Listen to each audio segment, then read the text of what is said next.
Hello students, इस video में हम लोग पढ़ रहे हैं छत्तीसगढ़ बोर्ड 2025 सेट बी के प्रश्नों का हल।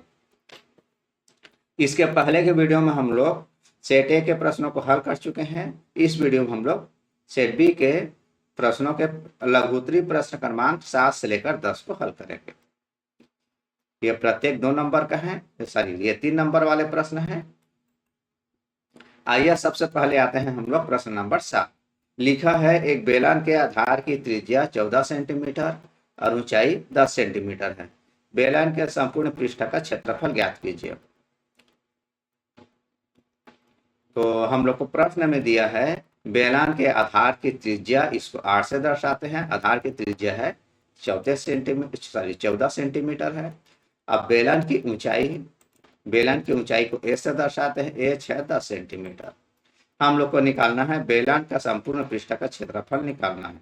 इसके लिए सूत्र होता है पाई आर आर प्लस एच। इस सूत्र में हम लोग मान रखेंगे। पाई का मान 22/7, आर का मान 14 दिया है और आर प्लस एच, आर है 14, एच का मान ये हम लोग को दिया है 10 सेंटीमीटर। 22/7 ये 14, अभी यहाँ कुछ नहीं किए हैं। यहाँ पर 14 और 10 को जोड़ेंगे तो हम लोग को मिल जाएगी 24। अब यहाँ पर 14 और 7 को कैंसिल कर सकते हैं। 7 दूनी 14 और 7 एकम 7, तो हम लोग को मिल गई 22 × 2 × 24। तीनों को गुणा करेंगे तो हम लोग को मिल जाएगी 2112 वर्ग सेंटीमीटर। यही हम लोग का उत्तर है। अब आते हैं प्रश्न नंबर 8 पर।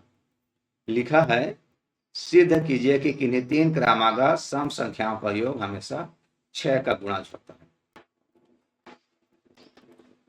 तो इसको हल करने के लिए हम लोग मान लेते हैं 3 सम संख्या बोला है, तो इसमें से एक सम संख्या को 2n मान लेते हैं। सम लिखा है इस कारण ये है 2 को लिखे हैं, 2n है। तो उसके ठीक पहले आएगी 2n - 2 और उसके ठीक बाद आएगी 2n + 2। यहाँ पर n जो है कैपिटल N जो है प्राकृतिक संख्या है।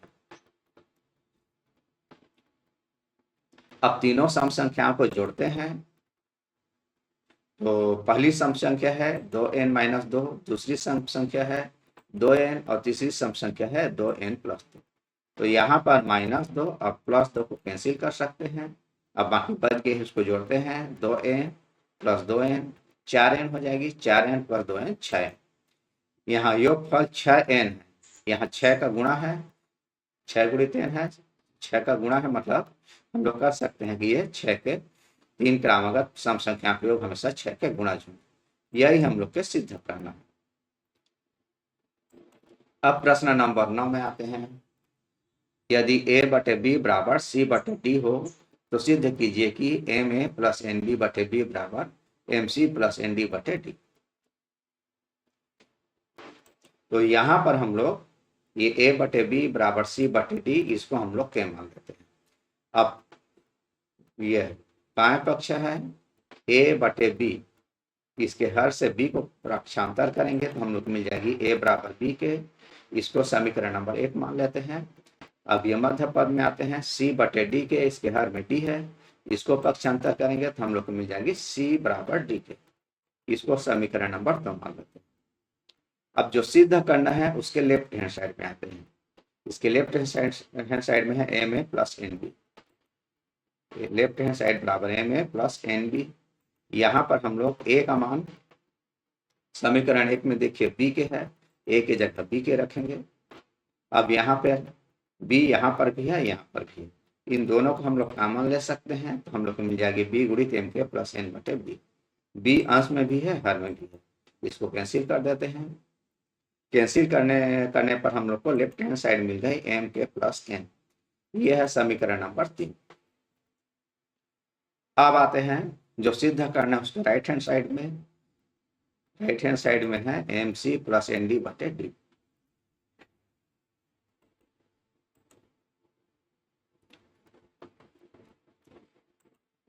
अब यहाँ हम लोग c का जगह d के रखते हैं। अब d यहाँ पर भी है, यहाँ पर भी, इसको हम लोग घनिष्ठ ले लेते हैं, कॉमन लेंगे तो हम लोग को मिल जाएगी d × mk + n/d। d अंश में भी है, हर में भी है, इसको हम लोग कैंसिल कर देंगे तो राइट हैंड साइड मिल गई mk + n। इसको हम लोग मान लेते हैं समीकरण नंबर 4। अब समीकरण 3 और 4 को देखिए, समीकरण 3 में क्या है, एम के प्लस एन है, समीकरण 4 में भी एन के प्लस एन है। तो हम लोग कह सकते हैं कि लेफ्ट हैंड साइड और राइट हैंड साइड इक्वल है, यही हम लोग को सिद्ध करना। अब आते हैं प्रश्न नंबर 10।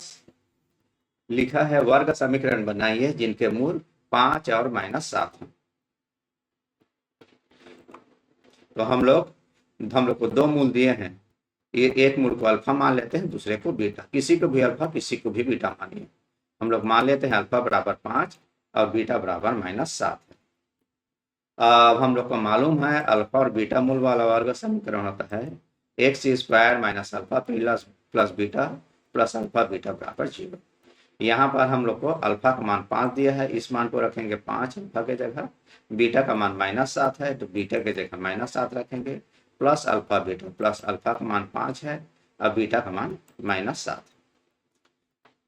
5 में से -7 जोड़ना मतलब कोई भी ऋणात्मक संख्या जोड़ना मतलब उसको घटाना। तो हम लोग को मिल जाएगी 5 में से 7 घटाएंगे -2।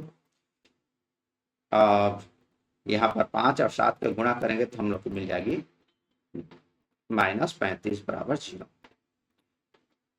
यहाँ पर ब्रैकेट ओपन करेंगे तो ये हो जाएगी माइनस का माइनस प्लस, हम लोग को मिल जाएगी x² + 2x और या -35 तो है। यही हम लोग का उत्तर है। इस वीडियो में इतना ही। Thank you.